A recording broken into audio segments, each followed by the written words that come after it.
All right. Yeah, like I said, we're going to be doing how to perfect your legacy strategy, and it's going to be a mainframe modernization case study that we're going to speak about. So let's begin. Some of you may remember the insightful 1996 documentary film Triumphs of the Nerds. The story, it tells this invention of personal computers, how it changed the world.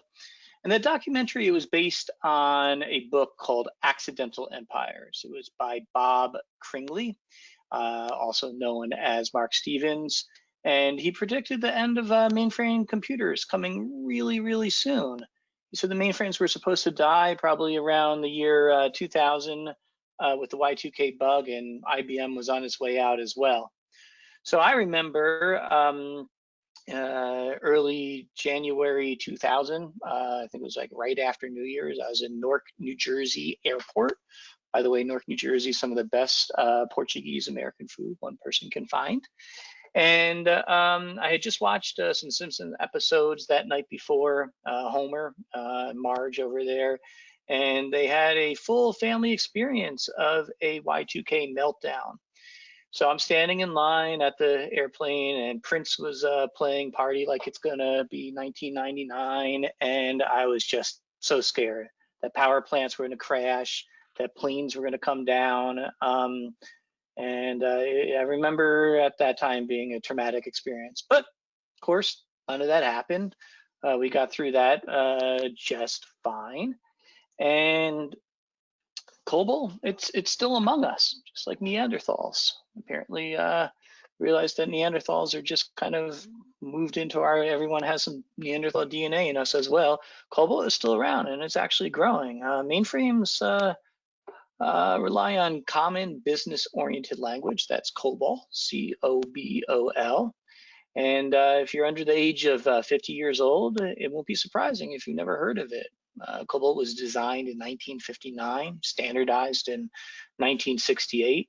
And while it's reasonable to assume it's all but extinct for maybe in some computer museums, nothing can really be true further from the reality. In fact, a recent report by Reuters said that it's not limited to financial industries alone. Another report said that the Inspector General for the Social Security Administration in the United States found that administration maintenance more than 6 million lines of COBOL code.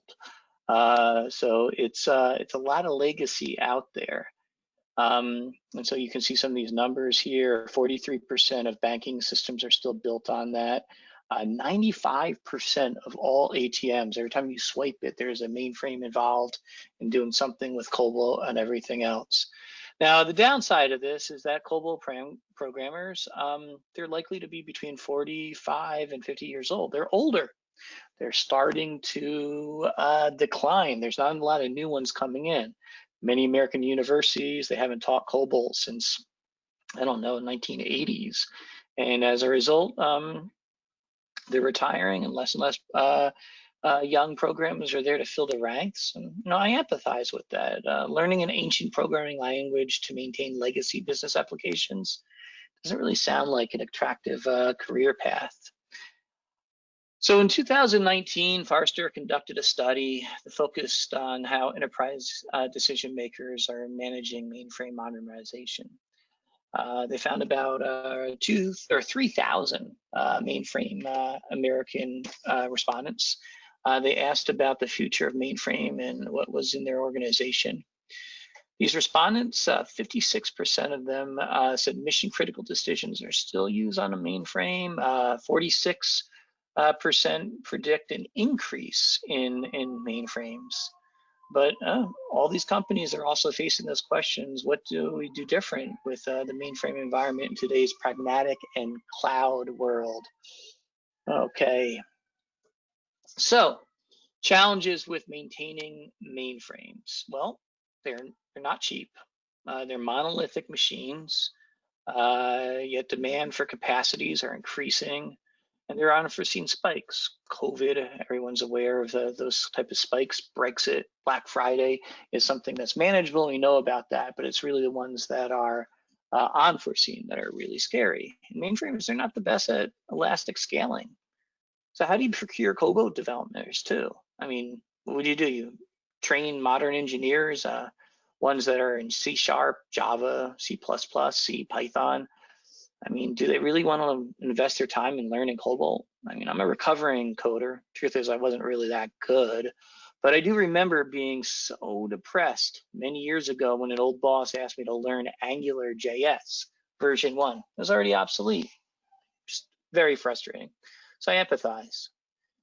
Yeah, it's do you really want to rip and replace, get it out so you don't need the COBOL developers anymore? Do you want to just take out your legacy infrastructure and replace it with something modernized? Well, I mean, the idea sounds good, but for mission critical workflows, it's just not a reality. You relied on those things for years. You may not understand the implications of what relies on those core things downstream.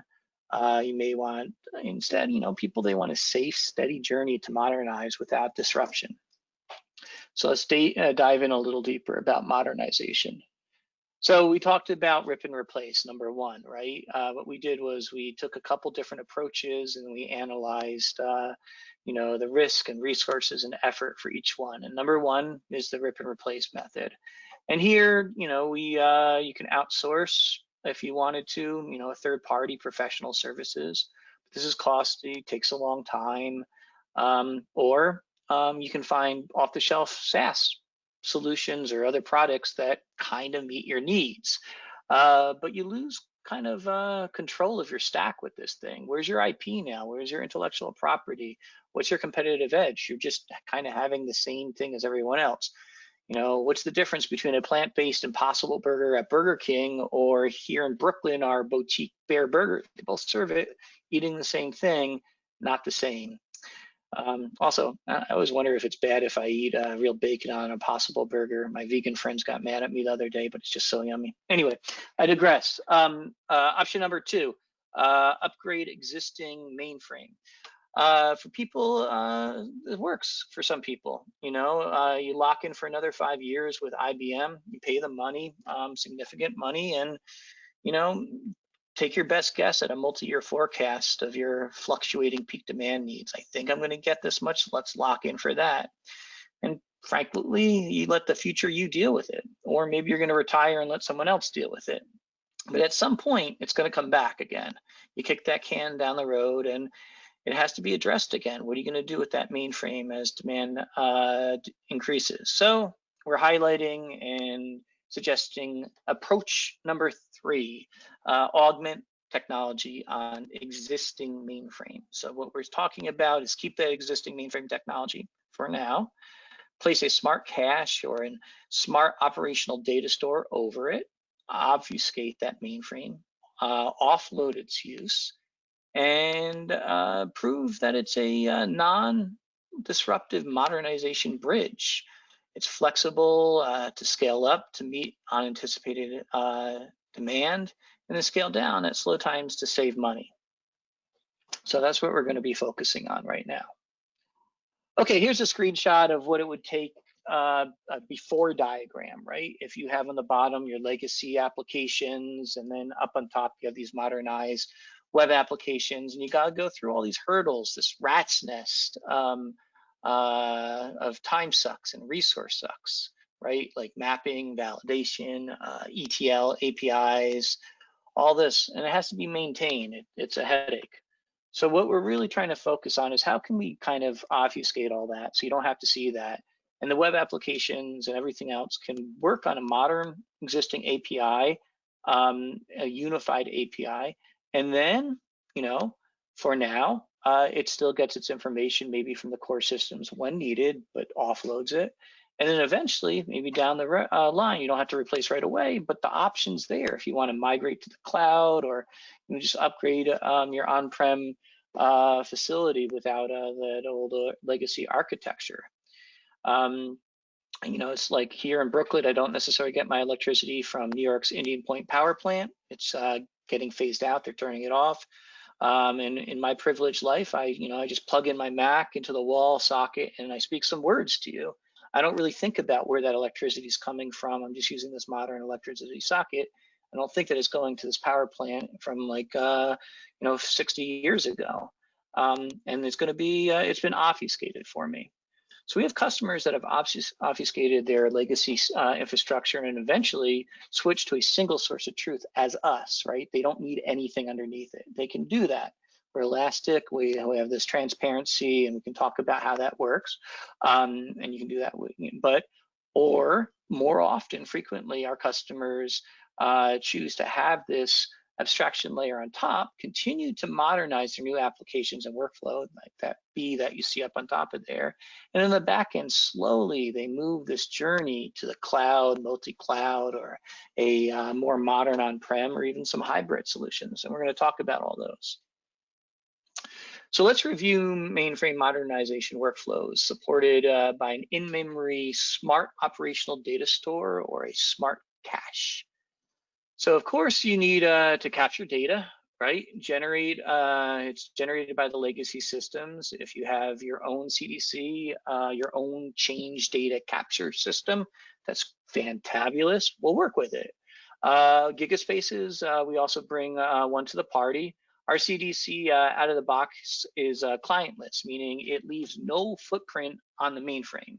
So it doesn't slow down mission critical operations. Instead, it has an optimized procedure, a way of being able to read log files from DB2 and then immediately and very efficiently ingest that at high volume into the distributed data fabric, into the smart ODS.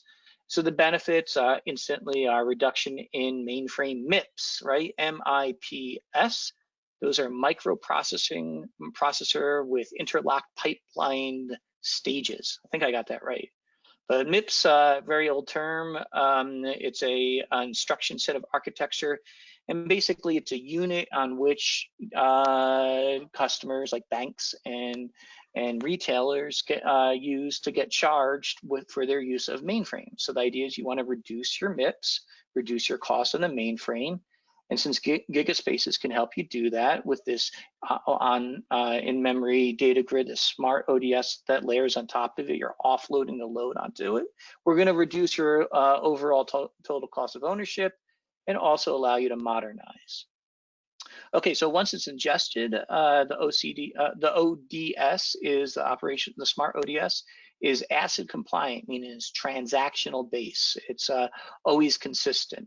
So it's fast, I mean, really fast, and not just for simple reads, but also for complex aggregations, and also for microservices that live inside the grid. And these microservices, they leverage an event-based architecture for workflows like updating complex aggregations and APIs and new data feeds, all combining in long tail historical data. So you take new data, you take historical data brought up maybe from external systems that are offline. We've operationalized that, new data from the database, new data from maybe APIs, you mix it together and you have these great aggregations that have a lot of context to them that go through. And then finally, optional bidirectional workflows. So perhaps a front-end application asks the smart ODS for an aggregation. It determines it's stale or it needs more input, right? So the microservices in the data fabric can turn around and trigger some CICS API in the mainframe, which basically is a way to talk back to the mainframe. Those CICS triggers trigger enduring legacy COBOL apps that are still relevant. They perform their calculations, they do what they need to do, and then they update DB2 that's on the mainframe. And then the CDC, the change capture, grabs that right away and pulls that immediately into the smart ODS. And this all happens at really, really scalable speed. And ultimately, this gets sent back to the client with updated aggregations. And then later, if that same aggregation is asked again moments later, the smart ODS doesn't have to do all that anymore. It just has it cached, and it just sends back a cached aggregation right away. This is the proposed mainframe architecture. What we have here, ultimately, let's start number one, right? We talked about the CDC, the process, and the changing over here. Now, that gets ingested from the mainframe. It gets pushed to the in-memory data grid, the smart ODS, the data fabric.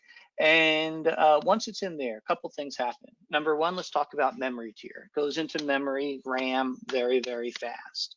But then there's different tiers inside of it. We also have SSD, which is not as fast as RAM, but it's less expensive.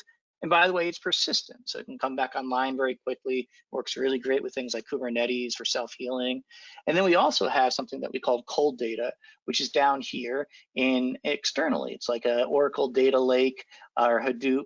And what's happening there is that data can move up from the cold data into the SSD warm data, and then into the hot data and back and forth again. And on top of that, we can get even increased speeds from lower tiers by indexing in RAM or indexing in SSD. We can then grab data from offline very, very quickly. Now, all that gets pushed in. And then we also have this idea of inside each space, right? We're a distributed system. So each of these little squares over here represent a unique processing unit, a unique table, a unique unit. And so it could be partitioned of multiple different, what we call spaces or table or schema or anything else. And inside that, it has not only the data, but it also has logic, custom business logic, anything that you want in here. So it's a microservice. And so a couple benefits of that. One, the aggregations that occur right away are really, really fast because there's no network latency. The aggregation that the business logic over here knows where the data is. It's in the same space. But the second thing is you don't have to instantiate Java objects. You can stay off heap, meaning that if you were aggregating everything and you're looking at a database that was external, you probably have to grab the data, you have to instantiate an object in a loop, and then you have to grab that property, and then you add it up with another aggregation, you do something, and then you repeat that loop. That takes a lot of overhead. That's a lot of memory. You don't have to do it that way. So it's a lot faster with this type of architecture, and then you can push it out. So you have this really fast architecture, you have this really, for aggregations, and then you can either cache those aggregations or you can move them to offline environments, and then you can push them out to be immediately consumed, because we have also an event-based architecture. So the moment data comes in, you can perform you can trigger a calculation based on the column, based on the field, based on a certain percentage. Say if a trade is over a certain amount, immediately update a transaction aggregation, and then push that out. Or later you can also consume it from SQL, from any of the applications. So you're having this unified processing, this unified transaction of fast analytics going back and forth. And then we talk about this optional rates and trigger, right? So the idea again is that, hey, over here, the consumers ask this cache or the smart operational data system for some sort of calculation, some sort of aggregation, and it doesn't fit in anymore.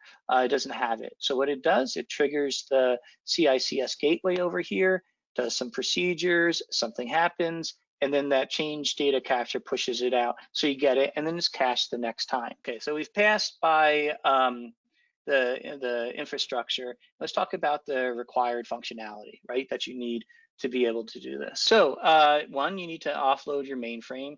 You need to have easy and quick access. You need to enrich via data lakes and warehousing.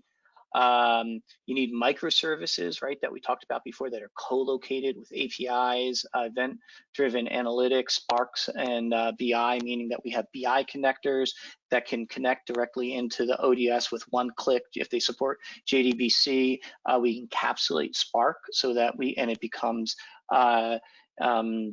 distributed, so you can move as a microservice of Spark job that then later becomes cache, so it's persistent. Translytics. This is the idea of a combination of translytical processing and analytical processing. So it's actionable analytics. Traditionally, these are kind of separated. So you don't really have, like, analytics tend not to be transactional, operational. They tend to be something that is done after the fact, maybe basically aware instead of ACID. And so this is the idea is that they're actionable analytics right away. Sub-second, data format agnostic ingestion, any type of data, right? You can have SQL data. I mean, you can have like table schema data, but you can have unstructured data. You can have semi-structured data, document objects or clear text. And what this does is that it automatically transforms it. So it really minimizes the effort for EDL. So in-out IOPS, meaning in-out operational per seconds are sub-milliseconds. Really, really fast. Then there's that automatic management that we talked about before from different memory tiers. So the elastic scale, scale up when you need, you know, to meet that peak demand, and then scale back down when you don't need it to save on money.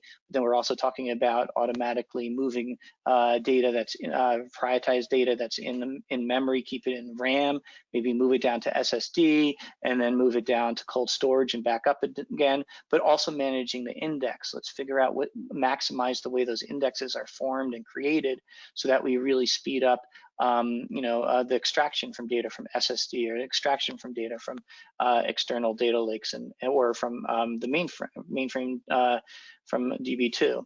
And then also you need to be able to deploy it anywhere, cloud, on-prem, hybrid, multi-cloud. The idea is to be containerized so that something like Kubernetes or K8, it can fit and orchestrate you no matter where you are. And that kind of works in naturally at core with a distributed memory system, right? Because you have individual units and they can all be on, you know, put into containers. But because you have SSD and things like that, you can actually self-heal. And so then you just need this agility on top of that, right? To be able to use multiple different types of modern data languages, you know, being able not just, you know, making sure it's SQL, making sure that you can do multiple different types of indexing of SQL statements, multiple indexes, and also supporting Java, Scala, and the likes of that. So what are the benefits of all this at the end of the day? You know, why would you go through all this? One, it reduced costs, right? The smart caching tier, it offloads the MIPS. We talked about that before. It's infrastructure agnostic, so you have commodity hardware or cloud. It doesn't matter. You can put it on bare metal. You can put it in a container. You can put it on. You can have clusters on Azure and on AWS and on-prem, and then talk to each other. You can meet availability of SLAs, you know, so you scale up again elastically, automatically for peaks, and then you reduce back down when you don't need that. So you don't have to over provision. You don't have to worry about that you've asked for too much and you have to take home a doggy bag afterwards that you're not going to eat. And then it allows you to modernize, right? You innovate with those modern apps that don't have to worry about the mainframe anymore. They're just connecting to a modern unified API. Allows you to have that future migration journey if you need it. And it's providing that high throughput, that low latency transaction, that ACID base very, very quickly. And you get fast data and analytics and options around machine learning and what we call features as a service. Machine learnings need features, which are calculated aggregations, and you can provide aggregations with a lot more historical context because you're mixing both old data and new data together, long tail, and very, very quickly. You can eliminate bottlenecks on the back end, you know, because a lot of times mainframes need to be upgraded, but they're too expensive. Or in negotiations, this allows you to scale on top of that. It's faster time to market for modern services, microservices, architecture, modern coding languages, like I said before, Java, Spark, Scala. You can bring those things in and you know them. They're SQL, very, very easy to develop, so you don't have to worry about other things. And then you avoid cases where new apps may be addicted to the legacy. They're connected to a middle layer, so they can be very flexible and nimble. I talked about easy migration to the cloud, and then also this GigaSpace LAN, right? There's an efficient way to replicate between remote sites, between clusters. So we have a customer that a bit large French bank, Société Générale, and they have a cluster that's in Paris. They have another one in London. They have another one in the UK, one in Hong Kong, and they efficiently move the data around, not just based on maybe just the deltas only and not the whole data, but because that's expensive. It's expensive to move that data, it's expensive to transfer it, take it out of the out of the clouds to put it back in, take it off-prem to put it back onto off-prem to synchronize all that. But what we do is find efficient ways of being able to do that. Only certain parts of the data, but also filtered to allow to be sensitive to regulations and compliance like GDPR. Only certain data can be moved according to regulation and categories. So that reduces network overhead, reduces total cost of ownership, and then enforces privacy regulations, but all the time allows you to keep your mainframe modernization when you want to, and then have these things like cloud burst or other things that can move to the cloud when you want to, and to offload and to augment your mainframe. So here's a little path that we put together for three different types of paths. If you do want some modernization, right, we have on the left-hand side, hey, you want a new application, that's great. Just capture the mainframe data, don't look back. Develop to all the microservices, and then there's a minimal mainframe load. You're just getting the captured data, you don't have to go back. You can update that data, that's fine. Now, if you have existing applications, you have two ways of doing it. One, you can cache it. So when it does go back again, it can ask. It doesn't have to ask the mainframe to perform those bits each time. It just only asks it when that cache isn't available or when that cache needs to be updated. And then we have migration, right? Like you start off with apps with high consumption, and then slowly you start having this journey in parallel, maintaining and respecting your legacy architecture, but slowly moving away and modernizing it to also significantly reduce the MIPS. So let's talk about a real life study here. This is PSA.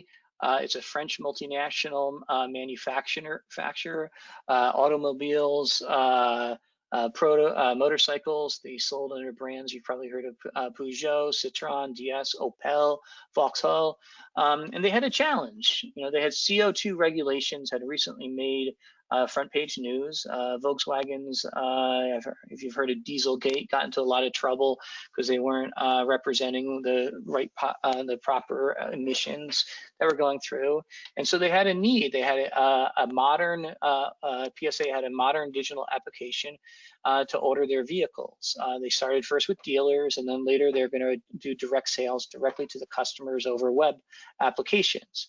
And that you know, for every single sale that they had for a vehicle or for a motorcycle, they needed to calculate in real time the CO2 rating for every vehicle, and it was different for almost every vehicle.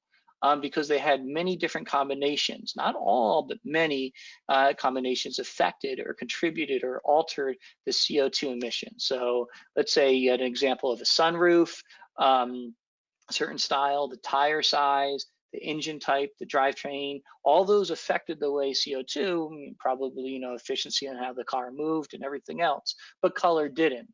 So you needed to filter out the first four, but not the color. And so these combinations of millions of permutations, but also the idea of having to filter out certain ones, that became a challenge. And so they had a couple different things that they could do. They had capacity planning. Their current infrastructure had a maximum of about 200 calculations per second. It's pretty fast, but with the advent of this new application, and especially as they start adding it out to customers directly, it was going to be 3,000 calculations per second. So from 200 to 3,000. How are they going to scale? There's this gap. So they considered, you know, and tried a couple different options before they picked our smart ODS that we'll talk about in a second, our SmartCache. First, they thought about maybe expanding the mainframe. Well, this is costly, right? We talked about it again. Maybe you may need to scale up again later, and it was a lot of money. So then they tried a couple other modern data stores: Cassandra, MongoDB, Redis, and all these were great for other solutions, but for this particular type of solution, speed, scale, concurrency, and cost, it just wasn't viable for this particular application. One major factor was multiple indexing. So something like Redis that has a simple key value pair solution, really, really fast and great if you have a single index query and you just need to get something out. Give me all the vehicles that have a sunroof. That's great. But now give me all the calculations for sunroof, tire size, engine type, drive chain, and give me those permutations. Suddenly it became a little bit more complicated because for multiple indexes with a key value type of solution, you either need to exponentially create duplicate footprints for each index. So you have to have a footprint for tire size, engine type, drivetrain, and there's 100 other types of things out there. This type of the window size, all these other things. And it wasn't practical anymore. It just wouldn't work. On the order of every single type of index, you're gonna have another footprint. And the footprints cost money, it means more RAM. Alternatively, you can have multiple indexes with a key value solution, but you're going to compromise on performance. So they chose GigaSpace because 1, infinitely scalable, 2, fast reads and writes, 3, these aggregations that we talked about before, really, really fast because of co-location of data and of logic together, so it makes these microservices. Those microservices, number 1, could allow you to filter out things like color. Color is not a factor. Let's reduce the workload and the processing significantly by taking that out. And then also those microservices are able to say, hey, this data isn't here. Let's immediately trigger a CICS API on the mainframe. And it's going to then talk to the mainframe. The mainframe is going to make that calculation and then push it to the cache really fast. And then we have it. And the next time that same combination appears, we don't have to ask the mainframe anymore about it. So I think they were using something like IBM ZOS Connect. They filtered out the colors, and we ultimately reduced the load, right? So originally the target was to cache about 86% of the possible permutations. They're up to about 95%. So only 5% of the time do they still have to go back and ask the mainframe. And that's growing. It's constantly learning and growing. One more note about this, because of the implementation time only took about 12 weeks from start to go live. And that's because they didn't have to worry about the data fabric. They didn't have to worry about the co-location of data. It just kind of was done in the background transparently for them. Okay, so let's just review that architecture here really quickly, right? So we have those PSA apps, one from the dealership on this little handheld device here, maybe one from the web that is coming in from all the customers, and especially even more now with COVID. They go into these partitioning, they're making the request. Really, really fast aggregations. Do you have that data? Can you tell us how much CO2 is going to be emitted right away based on these criteria, these multi-criteria aggregations? And they're doing it with SQL, super fast. AI driven is making sure that the permutations that are requested more often are accelerated and up on the highest memory tiers. The other ones may be brought down to lower memory tiers. And then if it's not, let's go back to the mainframe, ask them for it, and then it shoots back, and then you never have to ask the mainframe for that permutation ever again to move forward. So it becomes very, very quickly. Okay, so what I was hoping to do is show you a very quick demo of what we were talking about here, a watered down version of what happened with PSA. I'm not sure how much that's going to work today, given my luck, not only with just a simple slide deck, but just that it looks like we had a couple of glitches with the network. But I'm going to walk you through what I had. So the idea is that, hey, the loader pushes into a DB2 database that we have running. So it's not a mainframe, but it's still DB2 that's running. Then we have a CDC over here that's capturing the data. It's going to push it into GigaSpaces immediately.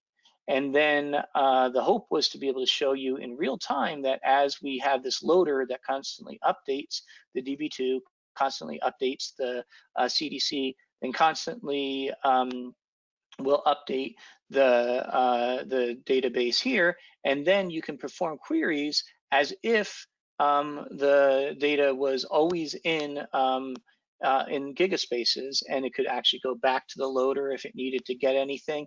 But you can also reflect real-time analytics, and so you can mix older long-tail data with new data, and you'd show these graphs coming up, and I would be able to show you in Zeppelin. I'm not sure how much that's going to work, but I can still show you a little bit through the some of the API or some of the UI here. So this is our ops manager. If I click on this over here, we can see some of the, it's set up here with the RAMs are the performance. By the way, if I wanted to do a one click into other data system stores, I can connect to, you know, this shows MySQL, but it could be anything that any other data lake or any other warehouse. So including your mainframe, you can also have maybe 5 or 6 other data stores that you want to connect into. So I can do this one click. What it does is it goes into the back, it analyzes the partitions, the schema, the size, and automatically creates an analogous schema inside of the in-memory database, inside of the Smart ODS. And so it's ready to go. And this can be done in like 10 minutes as opposed to sometimes weeks with human error and running back and forth and checking everything. It's just really, really quick.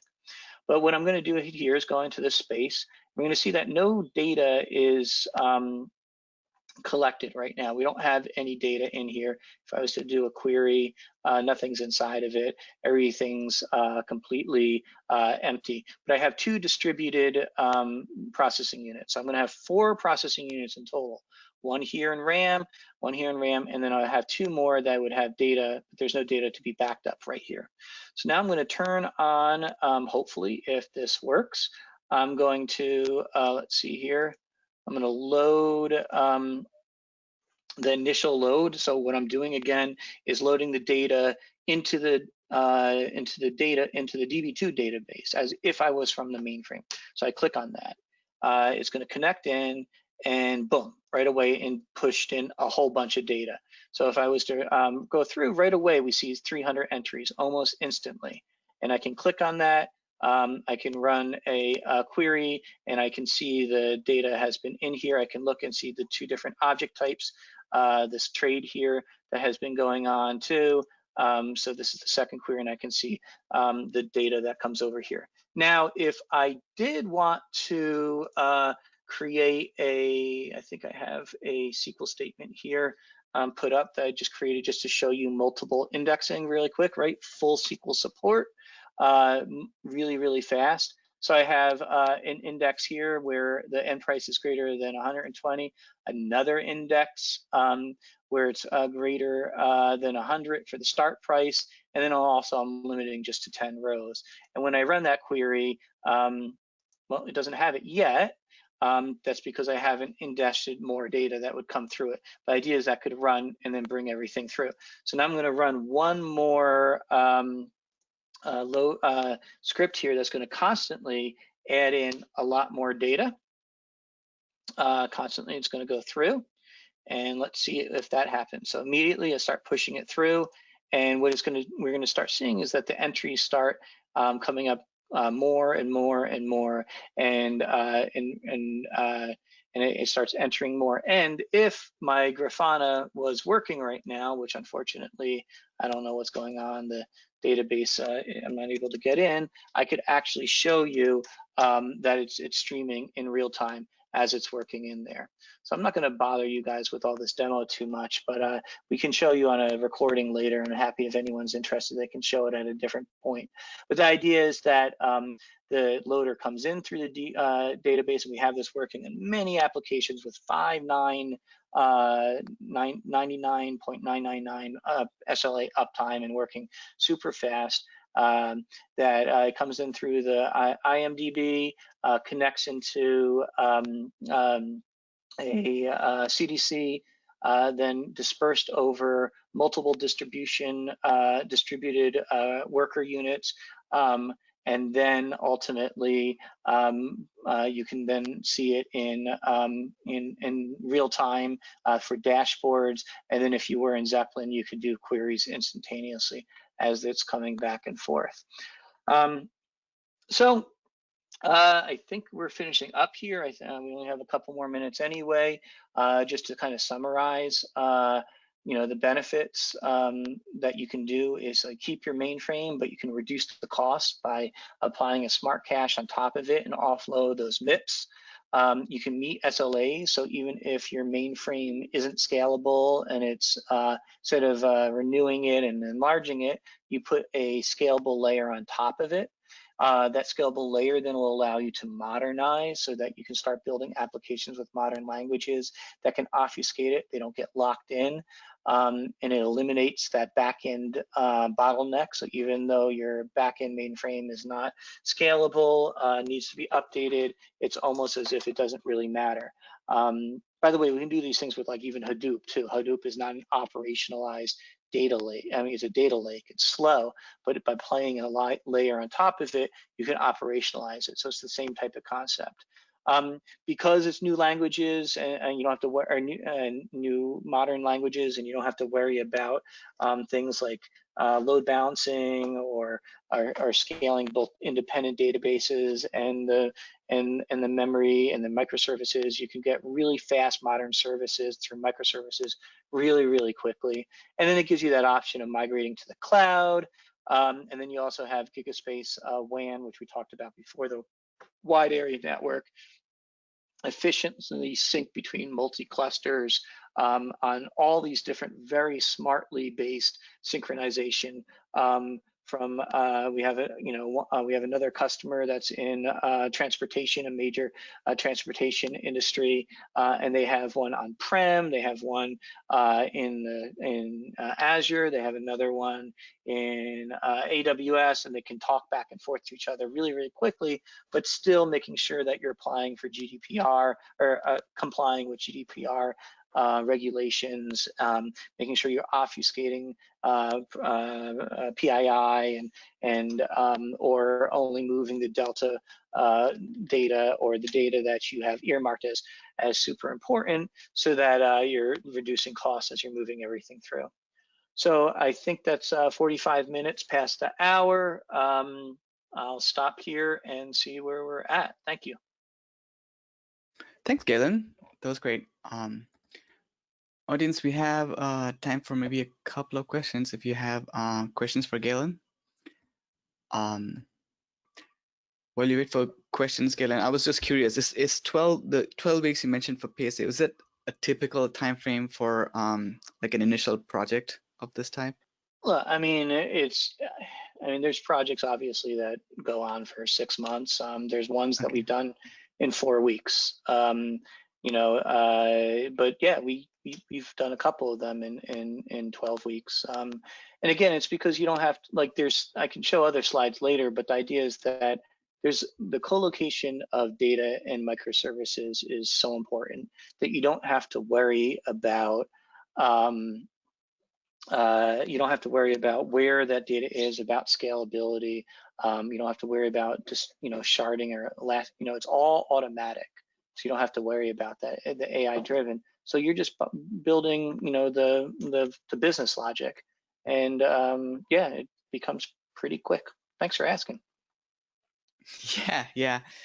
And then maybe like I was looking at the last final few slides, and I was curious. So the first time you fetch up some information from the mainframe, assuming it's going to be more expensive than when you hit the cache, right? Is that fair statement? And then Yeah. Okay. Yeah, no, so the idea is that MIPS occur every time you hit the mainframe. It's almost like processing units, right? So when you first start off, you don't have that cache, but the DB2 may be filled with a lot of information already. So you can do an initial load without doing MIPS and just get in all that data. And then if there are permutations or calculations that are not in the DB2, that's when the MIPS start really adding up, but you only have to do it once and then you don't have to do it again. Right, yeah, makes sense. All right, so we're almost end of time. So thanks, Galen, for the presentation.